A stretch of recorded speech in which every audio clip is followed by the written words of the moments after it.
अस्सलाम वालेकुम। अबरार रशीद एक मरतबा फिर आपकी खिदमत में हाजिर है। और अगर अभी तक आपने मेरे चैनल को सब्सक्राइब नहीं किया तो फौरी तौर पर इसे सब्सक्राइब कर लें और अपडेट्स के लिए इस पर जो घंटी का बटन या बेल आइकन है उसको भी ज़रूर प्रेस कर दें।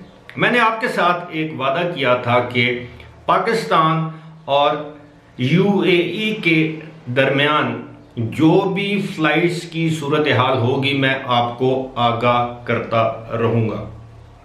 आज मेरी मुल्तान और पेशावर के एयरपोर्ट्स पर तैनात दो अहम सिविल एविएशन के हुकाम से मेरी बात हुई। मैं उनका नाम नहीं ले सकता।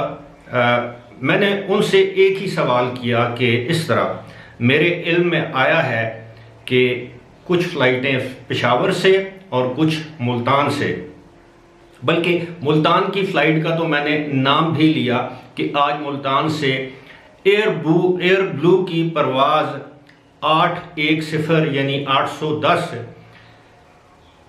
मुल्तान से दुबई जा रही है।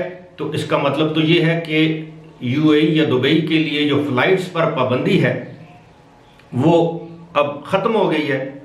तो मौसूफ ने मुझे बताया कि उन्होंने कहा कि ऐसी बात नहीं है।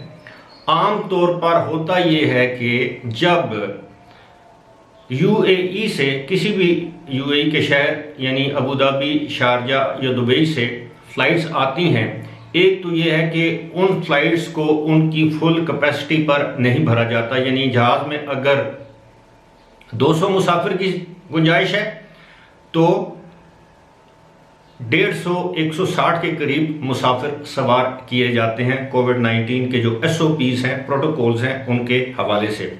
और दूसरी बात यह है कि जब वो फ़्लाइट मुल्तान या किसी भी एयरपोर्ट पर लैंड करती है तो उसको दोबारा यूएई जाना पड़ता है दीगर मुसाफिरों को लाने के लिए। तो यहाँ से उस परवाज़ में मुसाफिरों की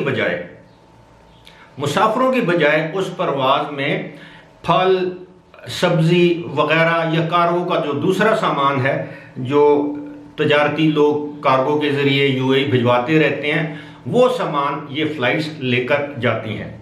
जबकि इस्लामाबाद, कराची और लाहौर से बाज़ वक़्त ऐसे भी होता है कि कुछ ममालिक के जो डिप्लोमेट्स हैं, सफारतखार हैं, जिनको इस्तिस्ना हासिल है यूएई जाने के हवाले से, या यूएई के अपने शहरी हैं वो जाना चाहें, या यूएई के गोल्डन वीज़ा होल्डर्स हैं उनके लिए इस्तिस्ना हासिल है, वो यहाँ से कोविड का टेस्ट करवा के वहाँ पर जा सकते हैं, चाहे वो ट्रांजिट कर रहे हों, चाहे वो वहाँ पर यूएई में जाना चाहते हों। लेकिन ऐसे लोगों को भी क्वारंटीन के मरहले से गुजरना पड़ेगा। अब इस मौके पर उन्होंने एक इंकशाफ किया। उन्होंने कहा कि जी मुख्तलिफ लोग क्या सराहियाँ कर रहे हैं कि 2 दिन बाद ये फ़्लाइट्स खुल जाएंगी, 3 दिन बाद फ़्लाइट्स खुल जाएंगी।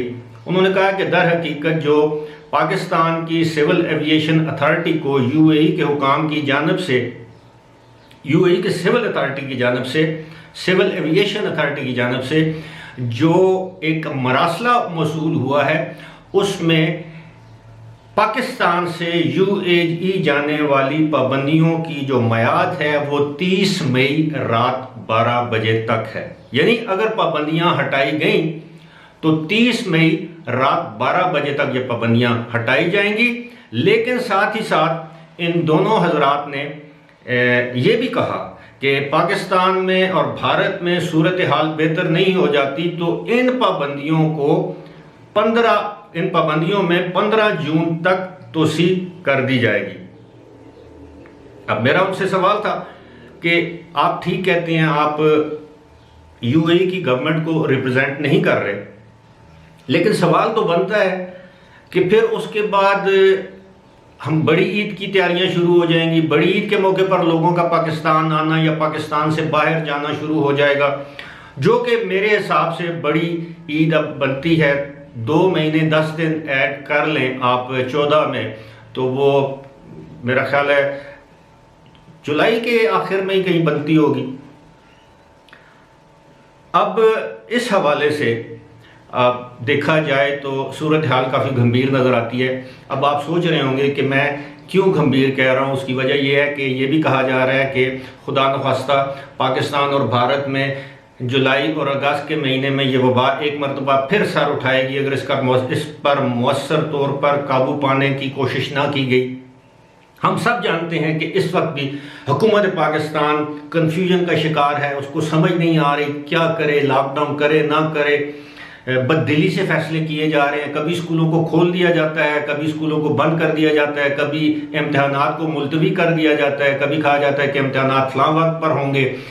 आप यकीन करें कि तलबा के वालिदैन बेचारे उनका दिल करता है कि वो दीवारों से अपना सर मारें। जो तलबा में वो परेशान हैं, उनके तालीमी साल ज़ाया हो रहे हैं, गवर्नमेंट को समझ कुछ नहीं आ रहा, लॉकडाउन किया जाए ना किया जाए।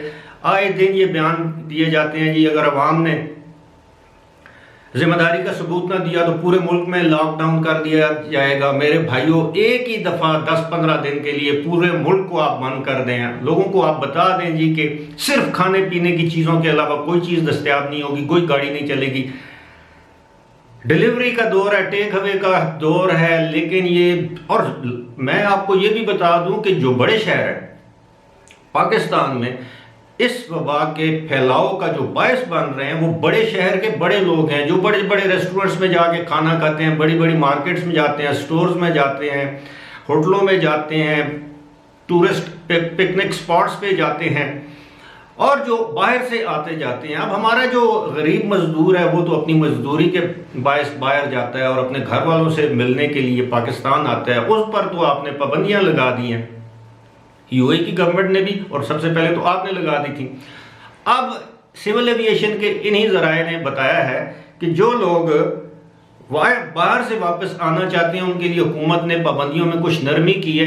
यानी पहले ये कह दिया था कि 80% परवाज़ों में कमी की जाएगी, अब उन परवाज़ों की तादाद, कमी वाली जो परवाज़ हैं उनको 70% कर दिया गया, यानी अब 30% फ्लाइट्स वहाँ से आएंगी। और ख़ास तौर पर आपको पता है कि जद्दा से फ्लाइट्स आ रही हैं जो पाकिस्तानी उधर फंसे हुए हैं, इसी तरह रियाद से फ़्लाइट्स जो हैं वो आ रही हैं जहाँ वहाँ पर जो पाकिस्तानी फंसे हुए हैं। बहरीन से पाकिस्तान में फ़्लाइट्स आ रही हैं, यूएई से पाकिस्तान फ़्लाइट्स आ रही हैं, लेकिन इस वक्त बराह रास्त यूएई में फ़्लाइट्स नहीं जा रही। उसका सारा मामला जो है मैंने आपके सामने खोल कर रख दिया है। अब 30 मई तक इंतज़ार करें। अब वो लोग जिन लोगों के टिकट पहले के हुए हैं वो अपनी एयरलाइन से रब्ता करें, अपने ट्रैवल एजेंट से रब्ता करें, वो अपने टिकट की मियाद बढ़ा दें, जिसको री बुकिंग कहते हैं, अपने टिकट को रीशेड्यूल करवा के री बुक करवा लें। अगर ऐसा नहीं है तो जिन लोगों के पास वक्त है वो अपने टिकट को ओपन करवा लें।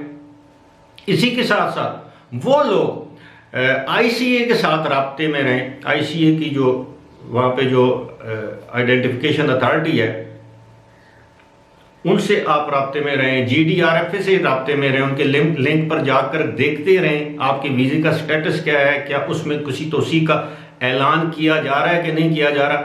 मुझे उम्मीद है कि 25 मई तक या 25 मई से आगे पीछे वो ये जो वीज़े में जो तोसी है, मैं रेजिडेंस वीज़े की मैं बात कर रहा हूँ, मैं विजिट वीज़े की बात नहीं कर रहा, उसमें वो जो ऐलान है वो कर देंगे। उसकी वजह यह है कि 25 मई को उन्होंने इंडियंस पर यह पाबंदी लगाई थी।